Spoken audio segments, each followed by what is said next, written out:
Hi everyone, and welcome to the Season 8 of CAN TV Special Olympics Chicago. We have a great show for you today. So we got Jessica Franz, got two interviewers for today. We're starting off, we got Frank Phillips volunteering for the bocce ball. And after that, William Tang will be the interviewing with Richard Hunt with the sculpture. And after that, yours truly will do the sports report. There's Thomas. It's all coming up next on CAN TV Special Olympics Chicago. Welcome to Special Olympics Chicago. My name is Jessica Franz, and with me today is, of course, Frank Phillips, who has been a longtime volunteer for Special Olympics here in Chicago, and just recently has been part of a bocce tournament that was played last month. So welcome, Frank. Thank you very much. Pleasure to be here. Yeah, so if any of our viewers want to know what bocce ball is it's known as lawn bowling, and so it gets you like in teams. It also has it to where it's like you're pretty much playing bowling without the pins. So it makes it a little bit more challenging, but it's also a lot of fun, and you get to hang out with friends. Yes. So tell me, Frank, what's it like for volunteering all these years? You know what, it's a pleasure being out there. You know, we're amongst some of the greatest athletes in the world. They participate, they play hard, and they're all good events, every one. The Special Olympics events, the bocce tournaments, which I got involved with a long time ago through my oldest daughter, Mary Jo. And with the help of Elmer Mestrovic and myself, we've been co-chairing this ever since then. It's the event that started out, I believe, with about 15 or 16 athletes at one time. And as you mentioned, we were over 700 athletes coming out the last couple of years, with another possible 200 to 250 volunteers that come out and help with us. So I take it's a lot of fun doing bocce tournaments. Definitely is. You know, there's a lot of gratification in just seeing everybody out there, seeing the smiles on all the kids' faces and everything, and what we give to them. For the community to come together as a whole like that, we have a lot of great sponsors and people that come together to make this day eventful and fun for everybody, for not only the people who volunteer, the parents, and naturally the athletes, along with the volunteers that come out to participate on this day. How do you play bocce? Well, bocce ball is actually, it's set up in a court, set up like you were talking about in a lawn, and it is marked out. There is a dividing line in the center that there is a white ball that is rolled out past that area, and there's two different color balls, and the basic idea is to get that ball to closest to the white marker ball as possible. So the person getting closest to the white marker ball, the points are tallied up, and that's how you come up with your winners. Wow. Because there's a lot of us that have never played bocce before, so it's always good to be familiar on how it's played. It is, and you know what? It's not a very hard game for people to participate in, and how to learn the game. Like I said, it's learned off the ground, and you know, you're rolling the ball across the ground, and it's fairly easy to learn, you know. Mm-hmm. And like I said, there's a lot of athletes that come out there for this, and it's been a pleasure to see it grow from the beginning to where it's at right now. Well, tell us about the film that's going to be shown. The film on there, I believe, from there where there was a lot of, I believe William Tang was walking around the park interviewing different people and just showing the game, how it was being played, you know, just talking with volunteers, with parents, with athletes. And it was a good day. Well, we are going to show that film, and to our viewers, this way they'll get an idea of what bocce is like.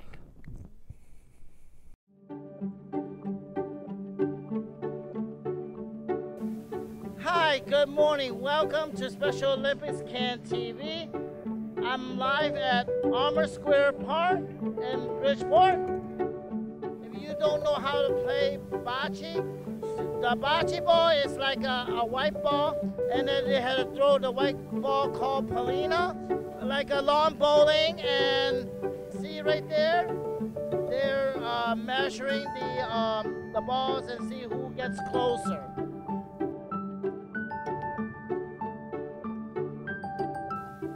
with me today right now is Frank. and what? We're Shabona together. James in Armour Park. All right. Tell me how do you like bocce ball? It's pretty good here because I need to win this tournament and get ready to go. I like bocce ball. And when I'm not doing Special Olympics, I also work for the Chicago Public Library.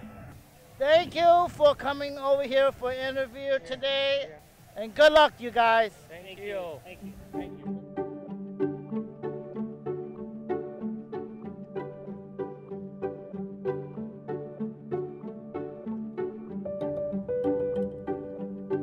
Michelle, tell me about your, how do you like to be a bocce ball on the board, like bocce ball board? Yeah, so I'm the president of the Special Olympics Associate Board. We're a group of young professionals in Chicago who love Special Olympics and want to stay involved.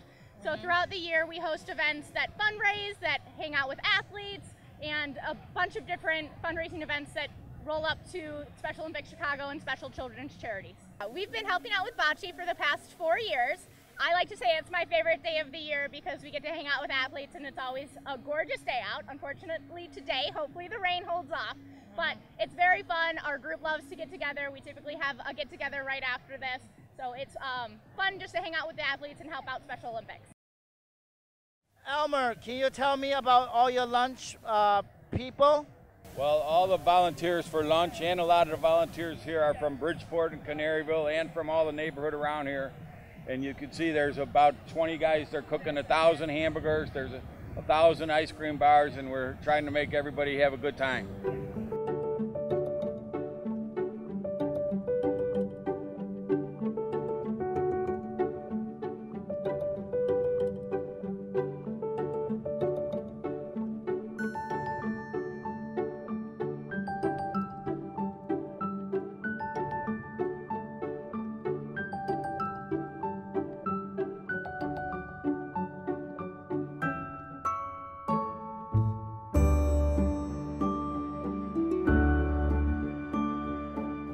Here with my teammates, Ricky, Brian,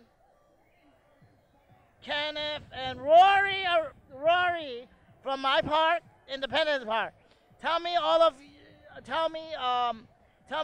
how do you like to play bocce ball for our park? Tell me. It's really fun, and this has been the best day of our lives. We need to win. We need to do the best that we can today. Let's make a great day win. Let's go, Independence Park. How about you guys? Go, Ricky. Say anything else. Everybody needs to win from Indy, and Indy's the best park ever. Yeah. How about you, Brian? Go, Brian. Go, Brian. I play boxing, me and Canada, with brotherhood. I'll be proud. How about you? I am proud to play bocce all the time for my competing. All my teammates here always support me all the time. And all the times I say hi to my family. I love you so much. I support you. And all the times I'm here, all these athletes are good friends with us. That's right. I'm over here with you guys now. You guys are my favorite teammates of Independence Park. Yeah! Go Indy!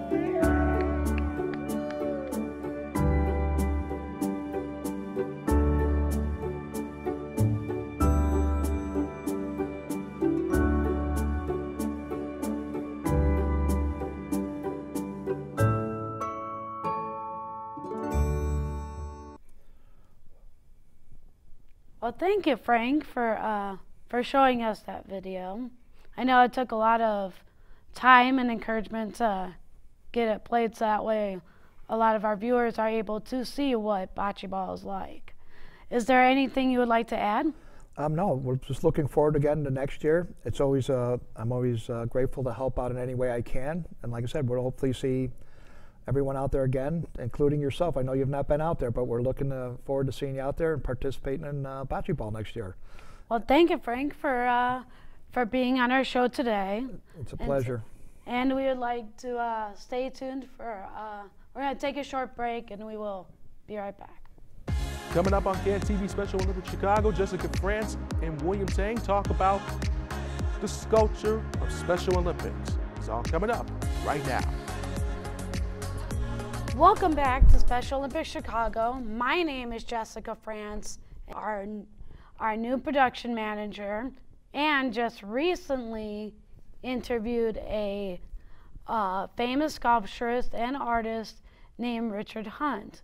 So who also has his art studio in Lincoln Park, and he graduated from the Art Institute of Chicago, and so William just recently interviewed him. So tell us about that. Okay, Richard Hunt is an artist and sculpture that he did.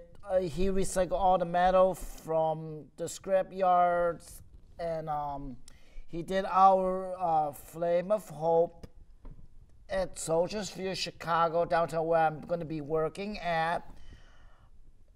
He did all the metal. He got all that. The metal pieces is cool. I see all his metal pieces that he create. And then he did all the metals from the recycling, and then he did everything. Really nice. It's a big old warehouse. Wow. So what also was it like that you saw of his? I saw one of the sculpture didn't finish at his studio yet, but it's almost similar to the similar like our sculpture and the Flame of Hope at the one at Soldiers Field where we at now. What was it like to interview him? What I like to interview him is like he did all his sculptures and all his all his work pieces. And by the thing he showed me around his studio where he's at studio and Lincoln Park,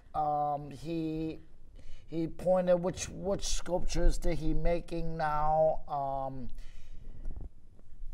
which is good, and I liked it a lot. It's cool and it's big, it's almost like a big warehouse. Oh, well, in a couple minutes we're gonna show what the video was like of you interviewing Richard Hunt. So definitely tell us about the film and what we're expecting. All right, the film we are watching is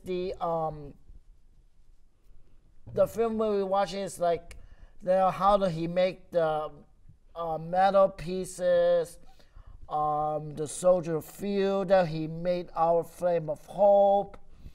He did a lot of stuff that he'd been doing on his end, and his metals and metal. He used the welding like they used the propane.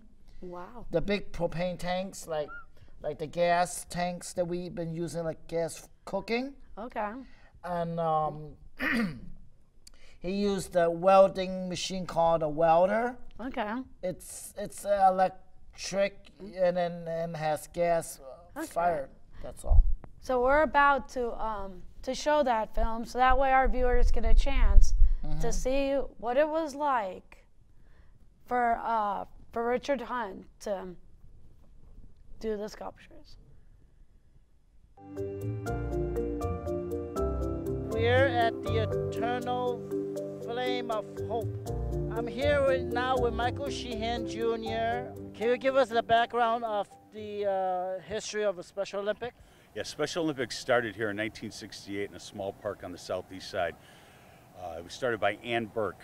She did track and field for people with disabilities. She wrote Eunice Kennedy a letter asking for funding to put on a citywide track and field event. Well, on July 20th, 1968, we had our first games here at Soldier Field. We had 27 states in Canada, and we had over 1,000 athletes. Right now, we are in 172 countries, and we have over 5 million athletes worldwide. To celebrate our 50th anniversary, we got together with Special Olympics International, Special Olympics Illinois, and Special Olympics Chicago, and we commissioned this beautiful statue. Richard Hunt, who did our 40th anniversary statue, which is inside the walls of Soldier Field, he did it in 2008, and when it was our 50th anniversary, we figured we've got to get Richard back. So what we told him was we wanted to light an eternal flame of hope. Usually we would go to Athens to light our flame. But we thought Special Olympics deserved its own home, and there was no better place but the city of Chicago right here on Soldier Field's property. Richard built this. It's about 31 feet high. It's on all the time. It's actually an eternal flame. What we can do is there's an event flame that will go up to 50 feet. So when another state or another country comes to light their flame, they come and light it from here, and then they bring it back to their own country. So tell me all about how they light up the flame. When other states or other countries come here to open their games, they'll light their flame from the side of the flame. They'll take their torch and light it here. And what they usually do is they take it back and put it in a miner's box, and then they either drive it across the country back to their state, and then they light or open up their games. William, can you tell us a little bit about the Special Olympics athlete oath? Sure. We had to say the opening ceremonies, Special Olympics competition. What they say is, let me win. If I cannot win, let me be brave in the attempt. And what does that mean to you? That means if you to do harder, try your best and harder.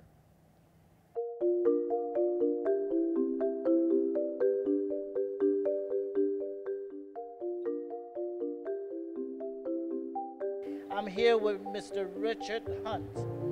Mr. Hunt, when do you start doing art and welding? Well, I have been working on sculpture for 65 years. I work with welded metal. Most of what you see here are welded bronze pieces that I'm working on. How will you start the molding, the welding pieces to the sculptures? I start out with like flat sheets of metal that I cut shapes out of, and then I form the shapes and weld one shape to another, so that from being a simple planar shape, it becomes a form. I saw that we have the Eternal Flame for the 50th anniversary. Did you make that? I made the Eternal Flame. I was happy to have the opportunity to be commissioned to do that, and well, I'm just delighted about it. What is your inspiration with Special Olympics? So what I did was to make a sculpture that had some forms that were flame-like, that came out of the base of the sculpture, and then accommodated the use of actually a gas-fired special flame.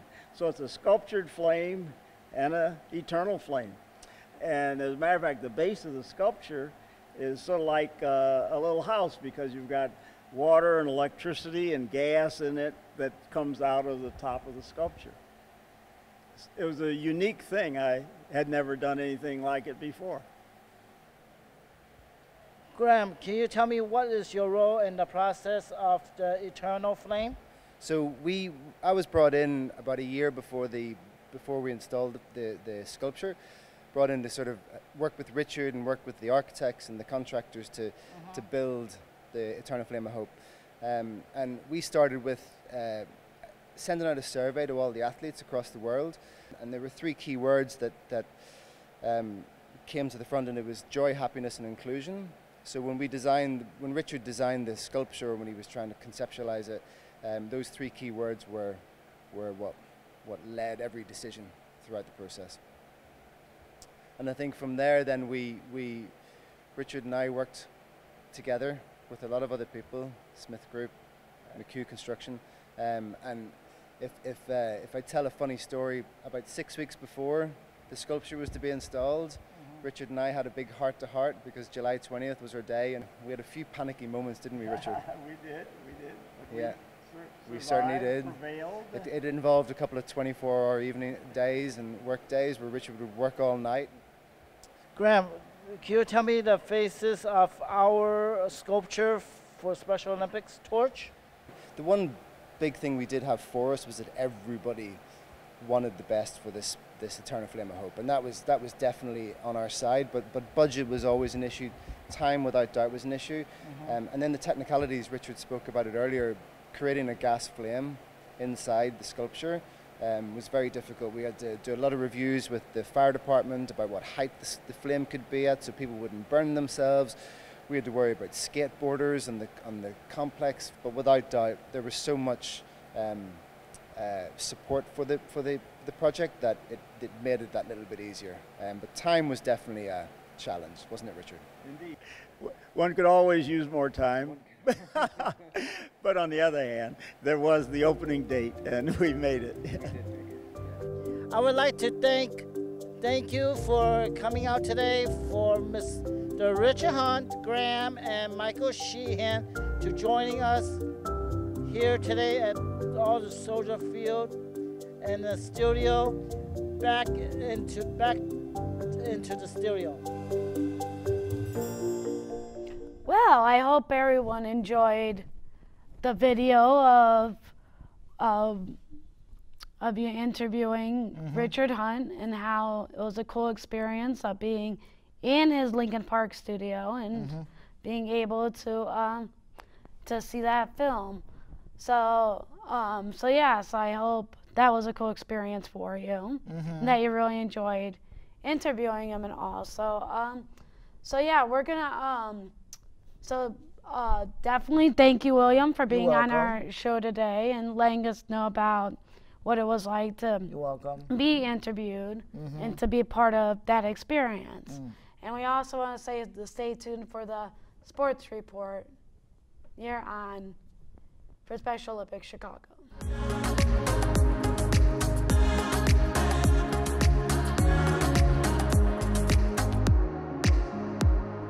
Hi, this is Dinesh Thomas. Welcome to the Special Olympics Chicago Sports on CAN TV. Welcome to a new season of Special Olympics Chicago Sports. We look forward to bringing you news of many sports events. Our athletes will compete during the next 12 months. We look forward to seeing you at any of our 70 competitions. Congratulations to the athletes and coaches who just finished the competition in bocce ball, floor hockey, and flag football. Mark your calendars for soccer events in October. Congratulations and thank you to the members of Special Olympics Chicago Marathon Team, including Special Olympics Chicago athletes. The race takes place on Sunday, October 13th. Join us at our cheer station at the Chicago Firehouse Restaurant, just about 1 mile from the finish line. You can find our calendar listings of all events and locations at www.sochicago.org. Again, that's www.sochicago.org. I'm Dinesh Thomas. Thank you for watching our show. Our show airs the first and third Saturday of each month on CAN TV in Chicago, or watch online at cantv.org/watch. Check out our website at www.chicagospecialolympics.org and follow us on Twitter, Facebook, and Instagram. And we hope you enjoyed today's broadcast. So long, everybody.